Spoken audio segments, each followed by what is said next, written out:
Hey everybody, this is Roberta Eastman from Home Buyers Inventory, and it is a very exciting episode here. We are going to be helping you do your move-in checklist.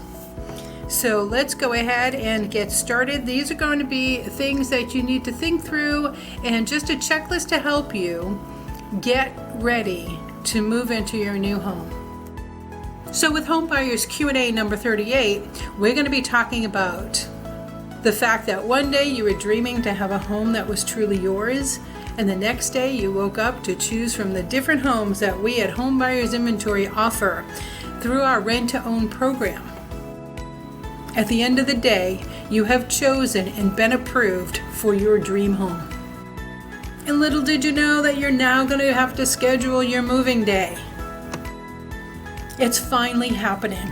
The time to start planning for your big move. You're excited and at the same time unsure where to start. This can be a very overwhelming process, but we're going to help you today. Just put it in perspective and get it in order so that all goes well. Moving everything you own from one place to your new home in one day is a task that takes planning and needs some serious strategizing. This moving checklist will help guide you through the job with ease. And by the way, congratulations on your new home. There is a lot to do, and these moving tips will keep you on schedule. So weeks ahead of your moving day, the number one thing is to set your moving budget. Depending on your move-in date, you might have 10 days before your first rent payment is due. So you could plan your moving budget around the funds freed up during that time. Number 2, determine your move day. If you can get in to sign your rental and your lease option agreement with the attorney in the morning, you can be moving that afternoon. And we've often have people get their keys immediately after they sign their papers, and then they move in over time. If you're using a moving company, consider that movers can be busier and more expensive on weekends and over holiday breaks. You can now assign dates to all the tasks on your moving checklist based on your big day. Number 3, hire professional movers or your rental trucks. Make sure you have those up front and when you want them. If you decide to hire movers or need to rent a truck to do the move on your own, then check out your options carefully, because there are places that will give you discounts or they'll give you some added bonuses like moving blankets or the tie down so you can tie down your furniture. And then also look for coupons for any of the local moving truck rental places, and that might help save you some money. Check out online reviews and ask friends and family for recommendations. And call multiple movers and truck rental places for quotes. I just used a shipping company that I didn't even know existed until my husband found them, and it was U-Haul, and it's a segment of their business or a sister company called U-Box. And we used them to ship some items from Denver to California, and it's just a crate, but that was all that was needed. I didn't need this great big mover. So they came, and you can either pack up the stuff yourself or go get the crate and pack it up and then bring it to U-Haul, and you can even use them for storage, but you can also use them to ship the items that you have. So that's what we did. We actually hired the moving company that they partner with, the local people, and they came and they packed up the U-Box, they brought it to U-Haul, and then U-Haul shipped it, and then it arrived at one of our local U-Haul places, and we were either able to go unpack it right there, which is what we did, or you could have had them bring it right to your house, kind of like those pods that you use for storage, but U-Haul shipped this U-Box, and again, just a wooden crate, and then they put this sleeve over it that of course has their advertising, and they use different drivers and so on and so forth. But if you're only moving from one place in the same city, you may or may not need that. But the point is, check your various movers and truck rental places for quotes. I recommend getting at least 3 quotes from 3 different places, and then you can make up your mind, based on the hours they're open, when you have to return the truck, whether or not they do include moving blankets and tie downs for your furniture. So just make sure you're talking to multiple movers and getting different quotes. Number 4, schedule the movers or rental trucks. And if you find a mover or rental truck that fits your budget and needs, schedule it as soon as possible.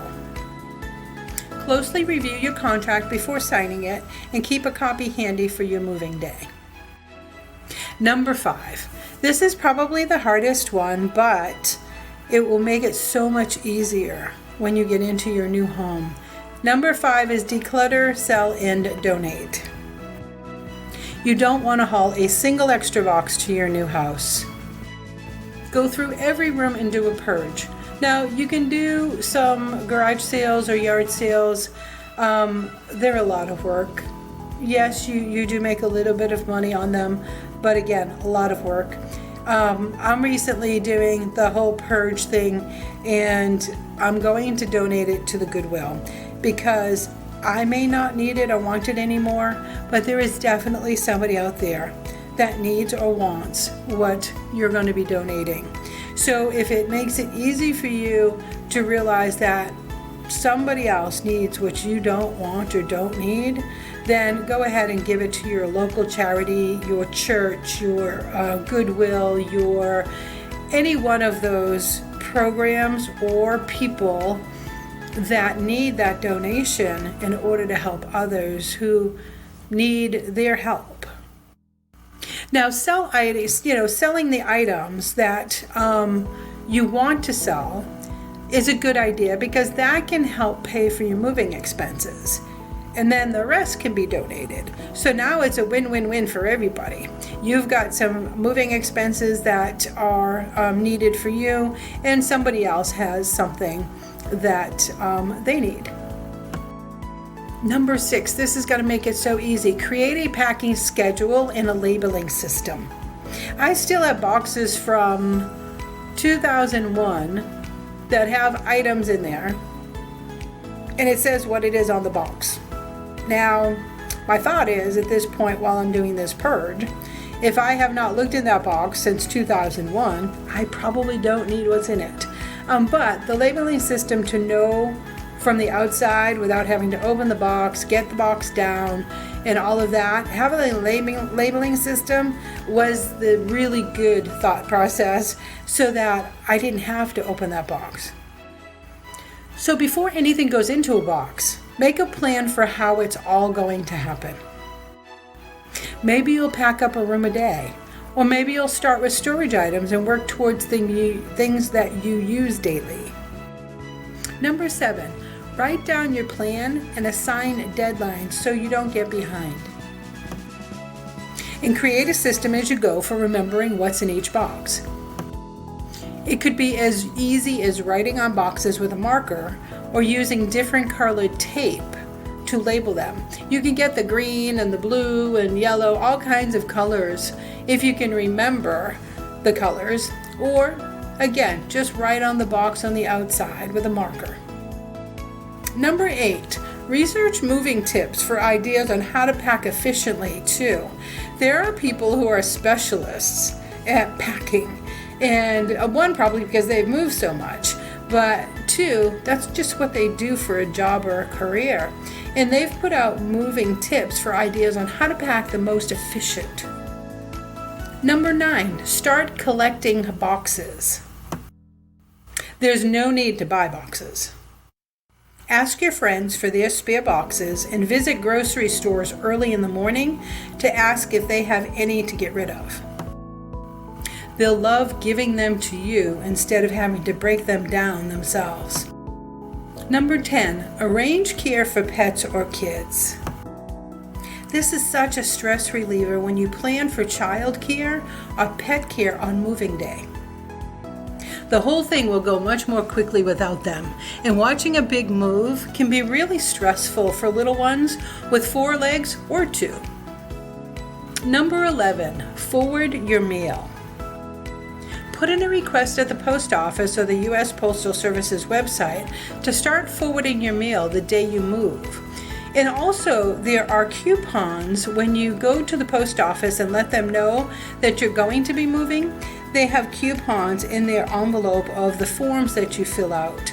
And sometimes they're for Lowe's or home improvement places, carpet cleaning, just things that you would need or possibly need when you are moving. So make sure you ask them for that envelope and you'll get some coupons. And that'll save you money. Number 12, transfer your utilities. Call your power companies and any internet or cable providers. Let them know your last day at one address and your first day at the next. You don't want to end up moving in the dark. And you might want to do this, like I said, this is your checklist. So you're doing this prior to moving.